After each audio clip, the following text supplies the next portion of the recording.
आपके साथ मैं स्मिता शर्मा हूं। एजेंडा में आज बात छत्तीसगढ़ के सुकमा में हुए नक्सली हमले की। पहली बार नक्सलियों ने किसी राजनीतिक दल पर इतना बड़ा हमला किया है।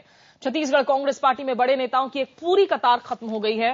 केंद्र से लेकर राज्य सरकार तक नक्सलियों के खिलाफ सख्ती की बात हो रही है। हालांकि सरकार ने इनकार किया है, लेकिन उस पर सेना के इस्तेमाल का जबरदस्त दबाव है। नक्सल कहा जाए या फिर माओवादी, ये समस्या पुरानी है। सवाल है कि इस समस्या का आखिर समाधान क्या है, आखिर कैसे खत्म होंगे नक्सली या फिर नक्सलवाद।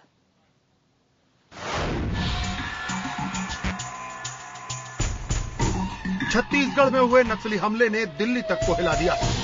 नक्सल समस्या पर नए सिरे से बहस छिड़ गई है। एक धड़ा ऐसा भी है जो अब नक्सलियों से आखिरी लड़ाई चाहता है। बहस इस बात से आगे बढ़ गई है कि नक्सल समस्या दरअसल सामाजिक समस्या है। रेड कॉरिडोर के जानकार तो नक्सलियों को किसी विचारधारा से जोड़ने को भी तैयार नहीं। इन्होंने बहुत पहले अपना प्रिंसिपल छोड़ दिया। ये अभी बिल्कुल पूरे माफिया और आतंकवादी संगठन है। मैं तो इनको कहता हूं कि इनको माओवादी या नक्सलवादी कहना, दोनों माओ और नक्सलवाद दोनों को अपमान करना है। ये तो असल में सिर्फ जंगल आतंकवादी है। जैसे युद्ध में दुश्मन को टैकल किया जाता है, उसी तरह से इनको टैकल करना जरूरी है। हालांकि सरकार ने नक्सलियों के खिलाफ सेना के इस्तेमाल से इनकार कर दिया है। रक्षा मंत्री ने खुद कहा है कि सरकार नक्सल प्रभावित इलाके में सेना के इस्तेमाल पर विचार नहीं कर रही। लेकिन इस बीच कांग्रेस और बीजेपी के बीच आरोप प्रत्यारोप का दौर भी शुरू हो गया है। कांग्रेस नेता जहां रमन सिंह सरकार पर निशाना साध रहे हैं, वहीं बीजेपी का कहना है कि मामले का राजनीतिकरण हो रहा है। नक्सलियों से मिला हुआ है छत्तीसगढ़ का मुख्यमंत्री Raman Singh. When they say who is responsible, who will take this moral responsibility, is an attempt to politicize a national challenge. जाहिर है आरोप प्रत्यारोप तो चलते रहेंगे, लेकिन सवाल नक्सल समस्या के इलाज का है। इस समस्या का समाधान सेना की सख्ती है या फिर बातचीत? नक्सली आदिवासियों के लिए लड़ रहे हैं या फिर अपने समानांतर राज के लिए? इन सवालों का जवाब मिले बगैर नक्सलवाद का अंत कैसे होगा? Bureau report, IDN7। जी और इस बड़े हमले, इस बड़े मसले पर एजेंडा के 5 सवाल है। आखिर क्यों नहीं खत्म हो रही नक्सल समस्या? वक्त के साथ क्यों जड़ जमाते जा रहे हैं नक्सली? आदिवासियों के बीच उन्हें आखिर समर्थन कैसे हासिल हो रहा है? क्योंकि इस हमले में भी याद हो लोकल इन्फॉर्मेंट्स की बात की जा रही है कि आदिवासी डर से कहर कर रहे हैं नक्सलियों का समर्थन। और क्या नक्सल समस्या का आखिरी इलाज सेना ही है? क्या उन्हें आतंकवादियों के तौर पर उन्हीं के तर्ज पर ट्रीट किया जाना चाहिए? जाहिर है नक्सलवाद एक जटिल समस्या है जिसके अलग अलग पहलू हैं, लेकिन हमारा एजेंडा साफ है। नक्सल समस्या का खात्मा होना जरूरी है। और याद हो कि प्रधानमंत्री मनमोहन सिंह इसे लगातार देश के लिए सबसे बड़ी अंदरूनी सुरक्षा चुनौती करार देते रहे हैं। बहरहाल इसी मसले पर बात करने के लिए हमारे साथ विशेष पैनल आज मौजूद हैं। भोपाल स्टूडियो आपको लेकर चलेंगे, जहां से बीजेपी नेता प्रभात झा, पटना से मानवाधिकार आयोग के सदस्य डॉक्टर एस नारायण, जो कि बाकायदा इस मसले पर खास करके छत्तीसगढ़ और झारखंड में नक्सली समस्या पर भारत सरकार को अपनी रिपोर्ट्स भी दे चुके हैं। दिल्ली से बीएसएफ के पूर्व एडीजी पीके मिश्रा जी, और इसके साथ आगे हमारे साथ कार्यक्रम में कुछ और खास मेहमान भी जुड़ेंगे। लेकिन सबसे पहले डॉक्टर नारायण, जिस तरीके की बात की जा रही है, जिस तरीके का हमले को हमने देखा है, क्या इसे सीधे तौर पर एक आतंकी हमला करार देते हुए नक्सलियों को आतंकियों के तर्ज पर एक आयरन हैंड के साथ ट्रीट करने की जरूरत है, या इसके तमाम दूसरे जो मानव अधिकार पहलू हैं या सामाजिक पहलू हैं उस पर गौर करने की जरूरत है? देखिए, कल का जो हमला है वो तो बहुत ही दुखद है। और इस तरह के हमला इसके पहले जो नक्सली इतने बड़े ग्रुप को घेर करके कभी नहीं करते रहे हैं, खासकर तब जबकि लोगों ने सरेंडर कर दिया था। तो इसे आप कुछ हद तक आतंकी हमला कह सकते हैं। ये नक्सलवाद और माओवाद का शुरुआत एक गांव से हुआ था और आज पूरे देश में फैल गया। मैंने अपनी रिपोर्ट में ये साफ साफ मैंने बताया था, लिखा है मैंने कि ये इस तरह की जो समस्या ये जो बढ़ रही है, यह मुख्यतः समस्या बढ़ने का कारण है कि राजनीतिक दृढ़ इच्छा शक्ति की कमी है। लोग, एक पॉलिटिकल पार्टी दूसरे पॉलिटिकल पार्टी को के ऊपर दोषारोपण करने से इस समस्या का समाधान नहीं होना है। तो इस समस्या का समाधान ये मान करके चलना पड़ेगा कि यह राष्ट्रीय समस्या बन गई है और इस पे एक कोई न कोई कार्रवाई करने की जरूरत है, जिसमें सभी राजनीतिक पार्टी के लोगों को सहमत होना पड़ेगा। और उसमें डॉक्टर नारायण, जिस कार्रवाई की आप बात कर रहे हैं, क्योंकि आपने कहा कि एक तरीके से ये आतंकी हमले के तौर पर ही इसे देखा जाना चाहिए, ये कार्रवाई क्या हो, हम वही जानने की कोशिश कर रहे हैं आज इस प्रोग्राम में। क्या एक आयरन हैंड के तौर पर इसे यहां सेना के इस्तेमाल की जरूरत है इस मसले से यहां जूझने के लिए? आयरन हैंड का उपयोग करके तो आप देख लिए उस जगह से कितनी बार आपने आयरन हैंड का उपयोग किया, कितनी बार फोर्स को भेजा। मैं तो अभी भी कहता हूं कि ठीक है, उसका एक शॉर्ट टर्म और एक लॉन्ग टर्म दोनों जो अप्रोच होना चाहिए, और शॉर्ट टर्म में भले ही आप फोर्स को यूज कर लीजिए, लेकिन लॉन्ग टर्म में यह डेवलपमेंट का प्रॉब्लम है, क्योंकि डेवलपमेंट के जो पर्सपेक्टिव हैं, जो इंग्रेडिएंट हैं, वो वहाँ आदिवासी तक नहीं पहुंच पा रहा। इसलिए यह मुख्यतः आदिवासी क्षेत्रों में फैला हुआ आंदोलन था। धीरे धीरे होते होते अब ये शहर तक पहुंच गया है। अभी भी अगर इसका सही इलाज ना हो, सही इलाज केवल सेना से नहीं किया जा सकता, यह एक सामाजिक, चलिए, आप कह रहे हैं कि सेना से जो है आप शॉर्ट टर्म इलाज की बात सोच सकते हैं, लॉन्ग टर्म नहीं हो सकता। कार्यक्रम में आगे बढ़ने से पहले दर्शकों को ये भी बता दें कि प्रवीण स्वामी जो कि नेशनल सिक्योरिटी एनालिस्ट हैं for first post and CNN IBN studio में मेरे साथ जुड़ चुके हैं। प्रवीण, आपका भी स्वागत है। लेकिन जिस तरीके से यहाँ PK मिश्रा जी, डॉक्टर नारायण को आपने सुना, सेना की कार्रवाई अकेले जो है पर्याप्त नहीं हो सकती है इस मामले में। आप ADG रहे हैं, आप सुरक्षा मसलों को समझते हैं। क्या बाय शेयर फोर्स आप एक पूरी की पूरी जो लोकल पॉपुलेशन है, जिनका कहीं ना कहीं समर्थन शायद मिल रहा होगा जरूर नक्सलियों को, क्या उसे आप अपनी तरफ कर सकते हैं फोर्स के इस्तेमाल से? मैं उनको अभी सुन रहा था, इसमें मेरे को ये कहना है कि जो शॉर्ट टर्म पॉलिसी है इसमें बिल्कुल हार्ड हिट उनको करना चाहिए। ये कोई माओवादी अभी तो नहीं है, ये बिल्कुल आतंकवादी बन चुके हैं, और उनको किसी भी हालत में, क्योंकि उनको आदिवासी और चासी मूल्य संघ जो है, आदिवासी चासी मूल्य संघ और ट्राइबल्स, उनका मदद मिलता है। दो तरीके का मदद है, एक तो जबरदस्ती बाई फोर्स उनको मदद मिलता है, जो डर के मारे वो मदद करते हैं। दूसरा है जो अपने मन से भी वो मदद करते हैं, क्योंकि उस एरिया में डेवलपमेंट अभी तक बिल्कुल नहीं हुआ है। और ये माओवादी का ऑपरेशन वहां पर तकरीबन 5 साल से चलते आ रहा है। क्या 5 साल इतना टाइम नहीं है जिसमें हम डेवलपमेंट कर सकते हैं? ये सवाल इनफैक्ट मैं प्रभात झा के पास लेकर जाना चाहूंगी। प्रभात जी, जिस तरीके से इस समस्या के तमाम पहलू हैं, और यहाँ इनफैक्ट हरीश रावत जी केंद्रीय मंत्री भी हमारे साथ जुड़ चुके हैं, कि 5 साल में कहीं ना कहीं जो सबसे बड़ा मसला है कि डेवलपमेंट भी नहीं हुआ है, वो भी एक हमेशा से वजह रहती है, जिसकी वजह से शायद लोगों का समर्थन मिलता है। जब आप होम ग्रोन टेररिज्म की बात करते हैं, स्लीपर सेल्स की बात करते हैं, वहां पर भी एक लोकल सपोर्ट होता है। जब आप नक्सलियों की बात कर रहे हैं, वहां पर भी अगर लोकल इन्फॉर्मेंट्स की बात कर रहे हैं, कोई तो कोई वजह रही है ना, बुनियादी वजह, जिसकी वजह से लोग समर्थन कर रहे हैं नक्सलियों का। देखिए, नक्सली अब अपने उद्देश्य से भटक चुके हैं। 1967 में नक्सलवाड़ी से जो नक्सल प्रारंभ हुआ था, उनका उद्देश्य क्या था, आज क्या उद्देश्य है? आप स्वयं कह रहे हैं, सारे लोग कह रहे हैं कि वह अब आतंकवादी हो गए हैं। सवाल यह है कि किन कारणों से वो बने, किन कारणों के कारण ऐसा हुआ है। अब वो कारण कुछ भी हो, आज तो वो आतंकवादी बन चुके हैं। विकास के कारण आतंकवादी बनेगा कोई? अगर मान लीजिए विकास नहीं हुआ, मैं गरीब आदमी हूं तो गरीबी के कारण किसी का खून कर दूंगा मैं, ये कहां का तर्क है? विकास तो अपने मायने होते हैं। आदिवासी इलाका है, 40% इलाके में, रमन सिंह जी के इलाके में, आपके छत्तीसगढ़ में आदिवासी रहते हैं। उन गरीबों का क्या गलती है? क्या आदिवासी होना गुनाह हो गया? क्या गरीब होना गुनाह हो गया? क्या विकास की किरणें एक साथ सब जगह जा सकती है? प्रभात जी, तो क्या आपका आकलन है कि लोग, प्रभात जी, क्या आपका आकलन है कि फोर्स की वजह से डरा धमका कर नक्सली समर्थन हासिल कर रहे हैं गांव वालों का? अदालतें लगती हैं उनकी, सेना चलती है, चौकियों में पुलिस के बजाय वो बैठने लगे हैं। 15 साल से इस पर चर्चा हो रही है। स्वयं मुख्यमंत्री जी के बैठकों में आपके प्रधानमंत्री जी ने कहा था कि इसके 3 मसले हो सकते हैं हल करने के। नक्सलियों के विरुद्ध सुरक्षा बलों की सीधी कार्रवाई, नक्सल प्रभावित क्षेत्रों में सामाजिक, आर्थिक और बुनियादी संरचना का विकास, और अंतर्राष्ट्रीय स्तर पर नक्सली दुष्प्रचार का सामना। क्या कर रही है केंद्र सरकार? मैं इसलिए नहीं पढ़ता, ये बड़ा संवेदनशील मामला है। नंद कुमार पटेल का लहू नहीं बहा है, एक एक छत्तीसगढ़ के व्यक्ति का लहू बहा है। महेंद्र कर्मा नहीं, एक एक आदिवासी का लहू बहा है। इसलिए मैं उसमें नहीं पढ़ना चाहता। लेकिन कितनी बार प्रधानमंत्री को, क्यों नहीं इसे राष्ट्रीय विपदा माना जाता है? क्यों नहीं नक्सली हिंसा को राष्ट्रीय आपदा माना जाता है? राष्ट्रीय आपदा मानकर इसे राजनीति से ऊपर उठकर सारे लोग ये मैसेज तो दें छोटी छोटी लड़कियां बंदूक उठाकर थी। मैं इनफैक्ट इसको एक राजनीतिक मसला बनाकर उलझाने के पहले हरीश जी के पास जाने के पहले प्रवीण आपसे जानना चाहूंगी, आपको लगता है कि यहाँ पर एक संगठित कोशिश नहीं नजर आती है नक्सली समस्या से जूझने के लिए?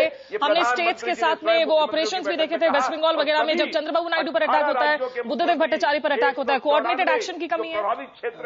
मेरे ख्याल से हर बार कुछ घटना होने के बाद हमारा पहला रिएक्शन, हमारी सरकार का पहला रिएक्शन रहता है कि एक कमेटी बैठी जाए। हम प्रॉब्लम के साथ नहीं डील करते, हम कमेटियां बैठाते हैं। पिछला जो बड़ा अटैक हुआ था छत्तीसगढ़ में 2010 में, जब सीआरपीएफ के शायद 70 लोग मारे गए थे, 70 से ज्यादा लोग मारे गए थे, उसके बाद होम मिनिस्टर तब थे पी चिदम्बरम साहब, उन्होंने ऐलान किया था कि एक क्रॉस स्टेट कोऑर्डिनेशन कमेटी बनाई जाएगी। हकीकत है कि जो मर्जी कमेटियां बना लो या जो मर्जी पार्टियों का संगठन कर लो, ये आयरन फिस्ट की जो बातें हैं ये बिल्कुल फजूल की बातें हैं, क्योंकि ना फिस्ट है ना आयरन है ऑन ग्राउंड। लेकिन आयरन फिस्ट में भी इनफैक्ट अब जो बार बार कहा जा रहा है कि भाई केपीएस गिल अगर पंजाब में डील कर सकते हैं इस तरह के मुद्दों के साथ में, क्या इनको एक साथ कंपेयर करना लाजमी है? वहां पर आप एक टेररिज्म बेस्ड ऑन रिलीजन की बातें कर रहे थे, यहां एक ऐसे क्लास की जो एक विचारधारा से जुड़ी हुई है, लोगों के जनजीवन से जुड़ी हुई समस्या है, जिसके जड़ें अलग है। क्या इनको कंपेयर करना सही है इन दो हालातों को? पहली बात यह है कि टेररिज्म होता है, हर एक दहशतगर्द ग्रुप के मोटिव्स अलग होते हैं, हालात अलग होते हैं, टेरेन अलग होता है। लेकिन मेरे ख्याल से पंजाब और जो आंध्र प्रदेश में सफलता पाई पुलिस से, लोगों ने उसके असली रीजंस शायद समझे नहीं है। केपीएस गिल साहब के पंजाब में की सफलता के पहले पुलिस की मैन पावर बहुत बढ़ाई गई थी, लगभग 2 गुना से ज्यादा की गई थी। पुलिस स्टेशन बढ़ाए गए थे, ट्रेनिंग बढ़ाया गया था, रिस्पांस टाइम बढ़ाया गया था। ये नहीं था कि वहां जाके किसी ने हिंदी फिल्म जैसे विलेन की पिटाई कर दी सड़कों पे और सारा मसला हल हो गया। आंध्र प्रदेश में ग्रेहाउंड्स की बहुत बात होती है, जो कि एक बहुत सफल फोर्स है, लेकिन कई सालों के लिए 1990 से उन्हें अपनी इंटेलिजेंस बढ़ाई। आजकल आंध्र प्रदेश एसआईबी देश की सबसे बेहतर इंटेलिजेंस सर्विस माओइस्ट पे मानी जाती है, और पुलिस स्टेशंस बढ़ाए, लोकल पुलिसिंग बढ़ाई। इस सब के लिए मेहनत चाहिए, प्लानिंग चाहिए। और अफसोस की बात है कि हर घटना के बाद हमारी पॉलिटिकल पार्टियां, सियासी पार्टियां शोर मचाती है, लेकिन कोई प्लान ऑफ एक्शन नहीं लेके आती। हरीश रावत जी, आज जिस तरीके से छत्तीसगढ़ में आपकी टॉप पार्टी की कतार आज वो शहीद हुए हैं, उसे लेकर किसी को भी जो है निश्चित रूप से हर कोई इस, आप जितने भी शब्दों में इस वाकये की, इस वारदात की आप निंदा कर लें वो कम है। लेकिन एक संगठित जिस कार्रवाई की हम बात करते हैं उसकी कमी नजर आती है क्या इन तमाम मसलों में? और खास करके जो रिस्पॉन्सेज भी होते हैं सेंट्रल गवर्नमेंट के, जब सीआरपीएफ के लोग मारे जाते हैं, जब आदिवासी मारे जाते हैं, कोया ट्राइब के लोग मारे जाते हैं, तब आपकी टॉप लीडरशिप से वो रिस्पॉन्स नजर नहीं आता जो शायद आज आपकी नेताओं के शहीद होने के बाद नजर आ रहा है। देखिए, वहां जब भी इस तरीके से आतंकी हमला हुआ है और मारे गए हैं लोग, और बर्बर तरीके से मारे गए हैं, उसको लोगों ने भले ही नक्सलवाद कहा हो, लेकिन ये घोर आतंकवाद है और बहुत घृणित स्वरूप है आतंकवाद का।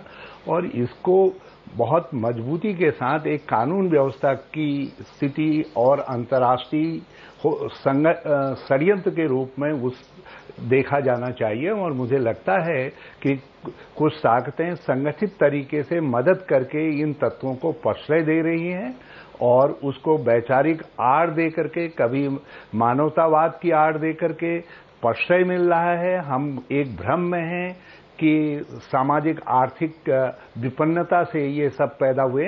ये बात हो सकती है कि बहुत सारे लोग उस विपन्नता से निकल करके इनके साथ सम्मिलित हुए हों, मगर आज उनका मकसद बिल्कुल बदल गया है। वो भारतीय संघ के खिलाफ योजना बना रहे हैं, वो लोकतंत्र पर हमला कर रहे हैं। ये हमारी पार्टी की एक लीडरशिप शहीद हो गई, पूरी एक पीढ़ी शहीद हो गई, एक पंक्ति शहीद हो गई, ये अपनी जगह पर है, हम उससे दुखी हैं। हरीश जी, हमको उतना ही दुख जो है दंतेवाड़ा में जो हमारे 70 सीआरपीएफ के जवान, 76 जवान मारे गए उस समय भी, और कहीं भी भारत की रक्षा के लिए लड़ने वाला कोई व्यक्ति मारा जा रहा है आतंकवाद के हाथ में, तो हम सब उससे दुखी हैं। और मैं समझता हूं हरीश जी, आप इसे आतंकवाद के सॉफ्ट तौर पे मसला कह रहे हैं। आपकी सरकार फॉरेस्ट एक्ट को लेकर जो है कहते हैं कि आप उसको लागू किया, पंचायती राज एक्सटेंशन शेड्यूल एरियाज में उसकी एक्सटेंशन पर जो तमाम दावे किए जाते हैं, लेकिन ये सारी बातें कागजों पर रही हैं, जमीनी हकीकत इनसे अलग है।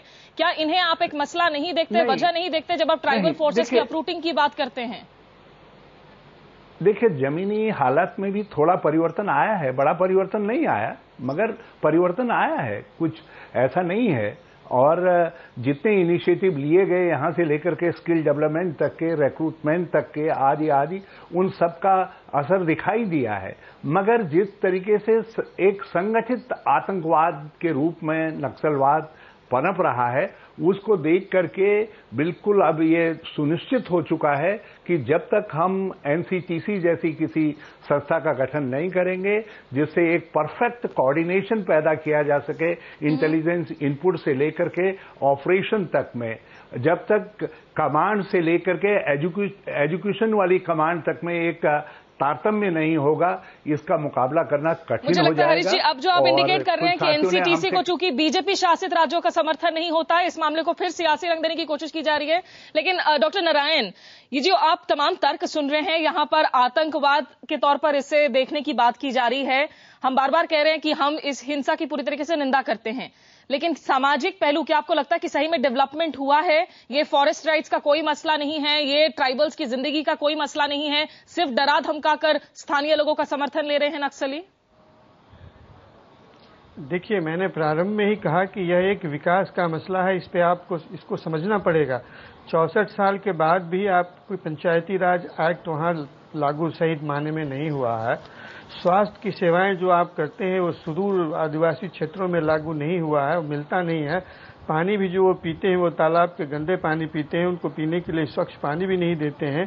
तो अगर वैसी स्थिति में जो नक्सल ग्रुप के लोग आकर के उनसे कहते हैं कि तुम मेरी बात मानो, मैं तुमको एक शाम का भोजन दे रहा हूं, वहां के स्कूल में जब सीआरपीएफ के और सेना के लोग रहते हैं तो उनका स्कूल भी नहीं चलता है, वहां की लड़कियों की अस्मत लूटी जाती है। तो ऐसी स्थिति में अगर वो उनके साथ चले जाते हैं, वो उनके दबाव में जाते हैं, तो उनके पास दूसरा ऑप्शन क्या है? वहां का पुलिस स्टेशन भी तो उनको सपोर्ट करने के लिए नहीं जाती है।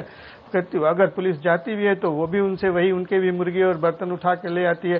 तो गरीब आदिवासी तो दोनों तरफ से मारे जाते हैं। प्रभात जी, ये क्या महज संयोग की बात है? हम जिस तरीके से, महेंद्र कर्मा जी हालांकि आज हमारे बीच में नहीं है निश्चित रूप से, लेकिन कुछ अनकंफर्टेबल क्वेश्चंस भी रेज करने की जरूरत है। सल्वाजुडम के साथ वो जुड़े हैं। सल्वाजुडम को खुद देश की सर्वोच्च न्यायालय ने जिस तरीके से 2008 में डिसबैंड किया कि वो गैर संवैधानिक संगठन के तौर पर स्टेट उसे आर्म्स देकर स्पॉन्सर कर रहे थे, उनकी एट्रोसिटीज की बात की जाती है। जो माइनिंग लीजेस हैं उनकी बात की जा रही है। आप जिस रेट में औद्योग घरानों को बुलाने की कोशिश कर रहे हैं, क्या इन मसलों पर चर्चा करने की कोई जरूरत नहीं है? क्या सही में आपकी सरकारों ने वहां पे विकास दिया है राज्य में? देखिए, मैं दूसरे बात करता हूं। सरकार अगर विकास का काम नहीं करेगी तो और क्या करेगी? लेकिन विकास करने की एक सीमा होती है, और इस पर फिर वही आरोप प्रत्यारोप लगेंगे कि कांग्रेस ने ऐसा किया, बीजेपी ने ऐसा किया। मसला यह है कि क्या अगर मान लीजिए थोड़ा कम विकास हुआ तो क्या गोली मार देंगे? क्या पीने के पानी की व्यवस्था नहीं होगी? क्या यही मात्र कारण है? इसके कारण ही वहां हो रहा है। प्रतिबंधित राष्ट्र विरोधी आतंकवादी संगठन सिमी, मैं आपके नई बात बता रहा हूं। अभी पश्चिम बंगाल के स्मिताजी पुलिस महानिरीक्षक के द्वारा यह सामने तथ्य लाया गया है कि वहां पाकिस्तानी खुफिया एजेंसी आईएसआई व नक्सलियों के बीच तमाम सारे गठजोड़ हो रहे हैं। इसमें भी आंध्रा में बैठक हुई, उसके बाद प्लान बना, 3 तरह के कागज बनाए गए, 3 स्तरों पर हमला करने की व्यवस्था की गई। इनका पूरा लाल रेड कॉरिडोर बना हुआ है। सरकार को इन सब बातों पर बैठने की फुर्सत है क्या? क्या मेरे 1 घंटे के डिस्कशन से इसका समाधान हो जाएगा? क्या प्रधानमंत्री के मुख्य, इसके लिए कागज पे प्लान के साथ साथ जमीन पर उतरना पढ़ेगा और उन समस्याओं को साइमल्टेनियस चलाना पड़ेगा। अगर विकास नहीं है तो उसकी भी गति बढ़ानी पड़ेगी, अगर उनसे बातचीत करनी है तो उनकी भी बात बढ़ानी पड़ेगी। लेकिन इन सब की आड़ में अगर हम उनको लहू बहाने का अधिकार देंगे, ये संभव नहीं है। लहू बहाने का अधिकार किसी को यहाँ पर नहीं दिया जा रहा है। प्रभात जी, हम बार बार स्ट्रॉन्ग टर्म्स में से कंडेम कर रहे हैं। ये केंद्र सरकार ने अभी तक 19 राज्यों के साथ बैठकर जो प्लान बनाने की बात कही थी, वो कोई प्लान, इंटीग्रेटेड प्लान नहीं है इनके पास। न कोई राजनीतिक इच्छा शक्ति दिखा रहे हैं। जरा सी कोई बात हो जाए तो मुस्लिम बातों को लेकर आ जाएंगे, कम्युनल बातों को लेकर आ जाएंगे, मानवाधिकार को लेकर आ जाएंगे। आखिर ये क्या तमाशा है? किसी के लहू के साथ इतना बड़ा मजाक नहीं करना चाहिए। ये ऐसा मौका है जिस पर न कांग्रेस न बीजेपी एक राष्ट्रवादी होने के नाते नक्सलवादियों से लड़ने के लिए आतंकवादियों से जिस तरह लड़ा जाता है उस मुहिम पर आना चाहिए। प्रभात जी, प्रभात जी माफ कीजिएगा, आप बहुत वरिष्ठ शख्स हैं, आप वरिष्ठ पत्रकार रह चुके हैं, लेकिन आप नहीं सियासत करने की बात करते हुए सियासत ही कर रहे हैं। बच्चे की जिंदगी इतनी सस्ती थी जी। हरीश रावत जी आप प्लीज रिस्पॉन्ड कीजिए। दो चीजें हैं जो बात सामने निकल कर आ रही है। एक, अगर आप इससे जज्बात में नहीं आ रहा हूं, मुझे दुख होता है कि इस बात के लिए जो प्रधानमंत्री को आज तत्परता दिखानी चाहिए, वो अपने रहते है भाषण को बंद करें तो मैं बोलूं। लौटूंगी मैं। हरीश रावत जी, अगर विकास नहीं हो रहा है उसके लिए आप किसको जिम्मेदार मानते हैं, और अगर आपकी प्रॉपर ब्लूप्रिंट तैयार नहीं हो रही है कि इस लड़ाई को कैसे आगे बढ़ाना है, उसके लिए किसको जिम्मेदार मानते हैं? देखिए, आज जब राष्ट्र इस आतंकवाद की स्थिति के मुकाबले के लिए गंभीर चिंतन कर रहा है और अतीत में कहां पर किससे कौन चूकें हुई, मैं उन सवालों को नहीं उठाना चाहता। मैं इस बात को भी नहीं, अब आज छत्तीसगढ़ के अंदर बहुत समय से भाजपा की सरकार है, अब मैं उस सवाल को उठा करके कुछ कहूं, मैं चीजों को उलझाना नहीं चाहता। प्रभात जी को ही ये सब बातें मुबारक हों, लेकिन एक बात जरूर मैं कहना चाहता हूं कि इसको कई हमारे साथी आर्थिक और सामाजिक समस्या से जुड़ा हुआ मानते हैं, और हमारी भी सोच ये थी कि आर्थिक विपन्नता से और सामाजिक पिछड़ेपन से, अशिक्षा से, वहां इंफ्रास्ट्रक्चर की कमी आदि से एलिनिएशन प्रारंभ हुआ। आज भी हम मानते हैं, और इसीलिए उसको एड्रेस करने के लिए सरकार ने पूरी एक रणनीति बना करके उन जिलों के लिए योजना बनाई है, और उसको हम क्रियान्वित कर रहे हैं, और राज्यों की मदद भी मिल रही है, और राज्यों को भी हम मदद देने का काम कर रहे हैं, और उसके लिए कोई धन की कमी भी नहीं है। और लेकिन आज मुझको सब चीजों के, देखिए ये घटनाक्रम और जिस निर्ममता के साथ हत्या कर रहे हैं, जिस तरीके के उनके पास उन्होंने इंटेलिजेंस नेटवर्क डेवलप कर रखा है, और जिस प्रकार के उन्होंने आपस में कोऑर्डिनेशन डेवलप कर लिए हैं, उनको कवर अप करने वाले लोग भी बिल्कुल तैयार हैं समाज के अंदर, उससे लग रहा है कि ये एक संगठित आतंकवादी व्यवहार है जिसको नक्सलवाद कहा जा रहा है। और यदि इससे जूझना है तो आपको निश्चित तौर पर क्योंकि ये कई राज्यों में जुड़ी हुई एक बिल्कुल लाल कॉरिडोर बना करके, मुझे लग रहा है कि घूम फिर कर आप लोग फिर वही सेम बातें कर रहे हैं। लेकिन यहाँ पर पीके मिश्रा जी, आप जिस तरीके से शुरू में कह रहे थे, आप जमीनी हालात को बहुत क्लोज एंड क्वार्टर से देख चुके हैं। क्या ये कैच-22 सिचुएशन है कि जब तक सुरक्षा बेहतर नहीं हो सकता, विकास नहीं करवा सकते? और अगर आप सही में वहां पर नक्सलियों के खिलाफ आप आर्मी की कार्रवाई करवा देते हैं, क्या उसके बाद कोई गारंटी है कि तब भी हमारी जो सियासी सिस्टम है वो डिलीवर करेगी गवर्नेंस के मॉडल्स पर?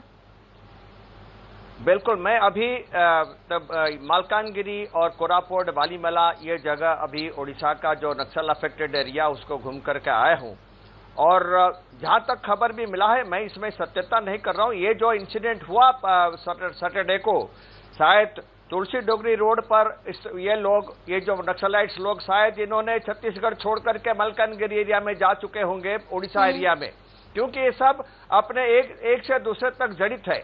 मैंने जो वहां जाकर के देखा उस मलकानगिरी एरिया में और कोरापुट और उस एरिया में जहां पर नक्सलाइट एरिया और माओवादी का गढ़ है, वो एरिया में काफी उनका ट्रेनिंग सेंटर्स चल रहे हैं, और वहां पर डेवलपमेंट नाम का कोई चीज नहीं है, बताने का कुछ अलग है, प्रैक्टिकल ऑन द ग्राउंड कुछ अलग है। अभी तक बिल्डिंग अप और डेवलपमेंट नहीं हुआ है, फोर्सेस अपना काम कर रहा है। बिल्कुल, बहुत इंपॉर्टेंट बात कर रहे हैं प्रवीण। ब्रेक पर जाने के पहले आपसे संक्षेप में जानना चाहूंगी, जो बातें पीके मिश्रा जी कह रहे हैं, जो सुरक्षा हालात को क्लोज क्वार्टर से देखते रहे हैं, सियासी बातें अलग नजर आ रही हैं, विदेशी ताकतों को ब्लेम कर देना कि विदेशी सांठगांठ हो गई है, नेक्सस हो गई है, क्या वो हकीकत से थोड़ा सा अपने आप को बचाने की कोशिश है? देखिए, विदेशी ताकतों की बातें बड़े साल से चल रही है, अभी तक कोई ठोस सबूत उसका आया नहीं है, तो कहना बड़ा मुश्किल है कि कुछ है कि नहीं है। लेकिन इतनी बात मिश्रा जी की बिल्कुल सही है कि सुरक्षा के बिना कोई विकास हो नहीं सकता।